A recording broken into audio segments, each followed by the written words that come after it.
Kien iċ-chairman tal-korporazzjoni Enemalta Charles Manjon li minuti biss wara li l-bord tal-istess korporazzjoni approva lill-Electrogas ċempel il-Ministru Konrad Mizzi biex jinfurmah bl-għażla. Dan ħareġ il-ħamis filgħodu minn xhieda li ta' l-ex kap eżekuttiv tal-Enemalta Louis Jordi Majna. Jekk niftakar sew il-chairman kien ċempel il-Ministru biex jinfurma. Il-chairman kien ċempel il-Ministru.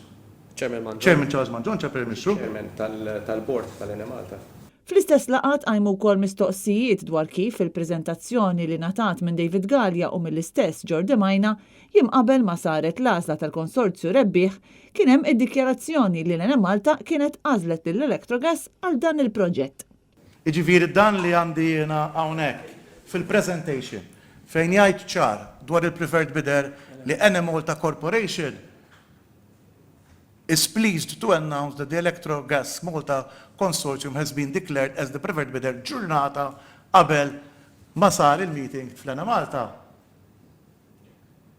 Għaw xi ħaġa li ma tistax tispjegala inti u ma nistax nispjegawha. Tajjeb. Tul il-laqgħa tal-PAC ħareġ ċar li d-deal tal-Electrogas kien approvat mill-bord tal-Enemalta fl-istess jum li fih kienet diskussa rakkomandazzjoni. Dakinhar il-membru tal-bord Lara Boffa kienet l-unika persuna minn 5 li votat kontra. L-għada mbagħad l-ex Ministru Konrad Mizzi kien pront ħareġ l-aħbar tal-għażla tal-konsorzju Electrogas bil-mossa tiegħu titfa' dubju jekk il-kabinett kienx ġie informat.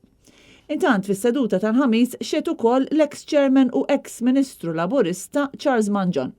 Mistoqsi miċ-chairperson tal-PAC jekk waqt l-għażla tal-Electrogas kienu xtaw każ tal-fatt li fil-proċess tal-evalwazzjoni il-konsorzju kien qala biss 4 marki minn 100 f'dik li saħħa finanzjarja, Manjon qal li hu qatt fuq ir-rakkomandazzjoni tal-Program Review Board.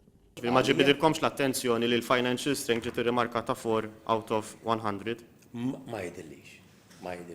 Il-laqgħa tal-PAC tmexxiet miċ-chairperson deputat nazzjonalista Darin Karabot biż-żewġ deputati nazzjonalista l-oħra David Aġuż u Graham Bencini it-tnejn jagħmlu qatt ta' mistoqsijiet b'rabta mal-għażla tal-Electrogas. Min-naħa tagħhom id-deputati tal-Gvern ftit li xejn staqsew mistoqsijiet lix-xhieda.